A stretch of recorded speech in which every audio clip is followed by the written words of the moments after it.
বাংলাদেশে হিন্দু নির্যাতন বন্ধের দাবিতে করিমগঞ্জে বিশাল মিছিল। সাম্প্রতিক বাংলাদেশে হাসিনা সরকারের পতনের পর থেকেই শুরু হয়েছে সেখানকার সংখ্যালঘু হিন্দুদের উপর অত্যাচার। হিন্দুদের বাড়িঘরে হামলার পাশাপাশি মঠ মন্দিরেও চলছে ভাঙচুর। এর প্রতিবাদে বৃহস্পতিবার করিমগঞ্জে বিশাল মিছিল বের করে হিন্দু সমাজ উন্নয়ন সমিতি। সমিতির কর্মকর্তারা মিছিল করে করিমগঞ্জ জেলা আয়ুক্ত কার্যালয়ে এসে জড়ো হন। তারা বাংলাদেশে হিন্দু নির্যাতন বন্ধের দাবিতে ভারতের প্রধানমন্ত্রীর হস্তক্ষেপ কামনা করেন। করিমগঞ্জ থেকে সুস্মিতা দাসের প্রতিবেদন।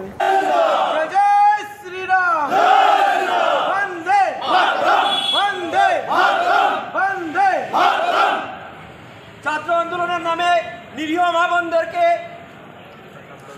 অত্যাচার সহ্য করছি না, করব না। ছাত্র আন্দোলনের মাধ্যমে আমাদের মন্দির ভাঙচুর মানছি না, মানব না। ছাত্র আন্দোলনের নামে মৌলবাদী কার্যকলাপ মানছি না, মানব না। আমরা বাঙালি এক থাকবো। বাংলাদেশের মৌলবাদী হুঁশিয়ার, হুঁশিয়ার, হুঁশিয়ার। বাংলাদেশে হিন্দু নির্যাতন বন্ধ করো, বন্ধ করো, বন্ধ করো। বাংলাদেশে হিন্দু নির্যাতন বন্ধ করো, বন্ধ করো, বন্ধ করো। মন্দির ভাঙার বিচার চাই, বিচার চাই, বিচার চাই। মন্দির ভাঙার বিচার চাই, বিচার চাই, বিচার চাই। বাংলাদেশের মৌলবাদী হুঁশিয়ার, হুঁশিয়ার, হুঁশিয়ার। বন্দে মাতরম, বন্দে মাতরম, বন্দে মাতরম, বন্দে মাতরম। মন্দির ভাঙার বিচার চাই, বিচার চাই, বিচার চাই। মন্দির ভাঙার বিচার চাই, বিচার চাই, বিচার চাই। বাংলাদেশে হিন্দু নির্যাতন বন্ধ করো, বন্ধ করো, বন্ধ করো। বাংলাদেশে হিন্দু নির্যাতন বন্ধ করো, বন্ধ করো, বন্ধ করো। বাংলাদেশের মৌলবাদী নিবাদ যাক, নিবাদ যাক, নিবাদ যাক। বাংলাদেশের মৌলবাদী নিবাদ যাক, নিবাদ যাক, নিবাদ যাক। বন্দে মাতরম, বন্দে মাতরম, বন্দে মাতরম। সমিতি কি ভারত মাতা কি বন্দে মাতরম, বন্দে মাতরম, বন্দে মাতরম।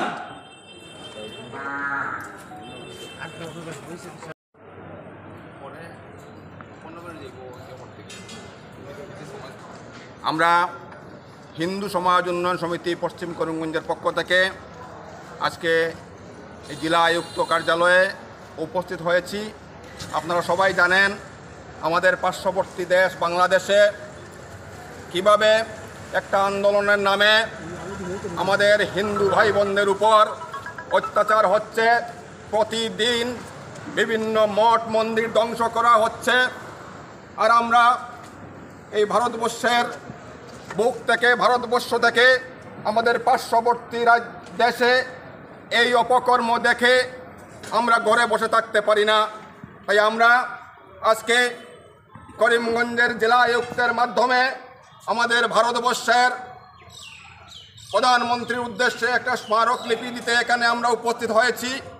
এবং আমরা লক্ষ্য করছি এই পার্শ্ববর্তী দেশে আমাদের অখণ্ড ভারতবর্ষের যিনি প্রথম নোবেল বিজয়ী, আমাদের বাঙালির গর্ব রবীন্দ্রনাথ ঠাকুরের মূর্তি ধ্বংস করা হচ্ছে।